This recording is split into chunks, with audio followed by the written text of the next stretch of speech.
আপনাদেরও হয়তো মসজিদ আমরা করতে পারি না, এটা আপনাদের ধর্মে, এটা আপনাদের নিজস্ব ব্যাপার, কিন্তু মন্দির ট্রাস্ট করে করতে হয়, মসজিদও আপনারা ট্রাস্ট করে করেন, আমার কোনো আপত্তি নেই, আমি সব ধর্মকে ভালোবাসি।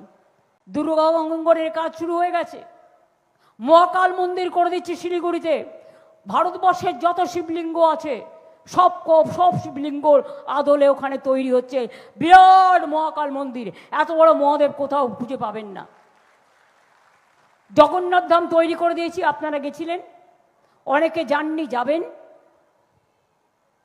জৈনদের জন্য মন্দির তৈরি করে দেওয়া হচ্ছে, গুরুদ্বারার গেটও করা হয়েছে। বক্রেশ্বর ডেভেলপমেন্ট বোর্ড থেকে শুরু করে, ভোলে বাবা তারকেশ্বর ডেভেলপমেন্ট বোর্ড থেকে শুরু করে, দক্ষিণেশ্বরের স্কাই ওয়াক থেকে শুরু করে, কালীঘাটের স্কাই ওয়াক থেকে শুরু করে, নকুলেশ্বর ভৈরব মন্দির থেকে শুরু করে, লোকনাথের কচুয়া ধাম থেকে শুরু করে, চাকলা থেকে শুরু করে, ওঙ্কারনাথ, ওঙ্কার নামে, ওঙ্কার ধামের নামে গেট করে দেওয়া থেকে শুরু করে, গুরুদ্বারার গেট করে থেকে শুরু করে, জৈনদের জমি দিয়েছি, তাছাড়াও মন্দির করবে, তাছাড়াও ওরা বলে ওদের মানস্তম্ভ সেটাও তৈরি করে দেওয়া হয়েছে।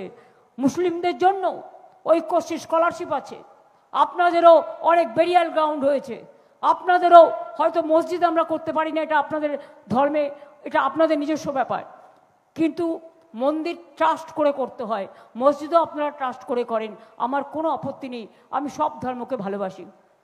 দক্ষিণেশ্বর স্কাইওয়াক আমরা করেছি, স্বামী বিবেকানন্দের বাড়ি তো প্রমোটিং হয়ে যাচ্ছিল, আমি একদিনের নোটিশে স্বামী বিবেকানন্দের বাড়ি কিনে গভর্নমেন্টের টাকায় রামকৃষ্ণ মিশনের হাতে তুলে দিয়েছি। সিস্টার নিবেদিতার বাড়ি একটা বাগবাজারে ছিল, আর একটা ছিল দার্জিলিংয়ে, আমি একটা বাড়ির বদলে আর একটা বাড়ি দিয়ে দার্জিলিংয়েরটা ফিরিয়ে দিয়েছি, যেখানে সিস্টার নিবেদিতা শেষ নিঃশ্বাস ত্যাগ করেছিলেন। আর বাগবাজারের বাড়িটা যেটাই তিনি থাকতেন সেই বাড়িটাও টাকা দিয়ে কিনে আমি দিয়ে দিয়েছি। কোনটা করিনি?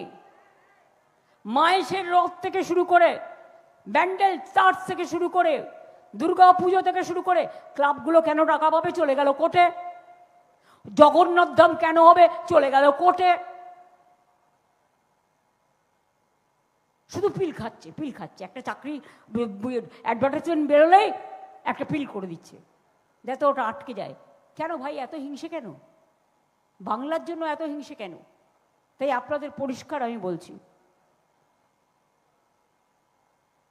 আমাদের অঙ্গীকার আমরা মেনে চলি।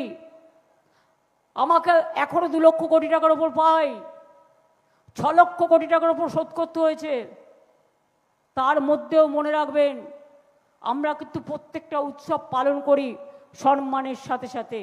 ধর্ম যার যার নিজের, উৎসব কিন্তু সবার।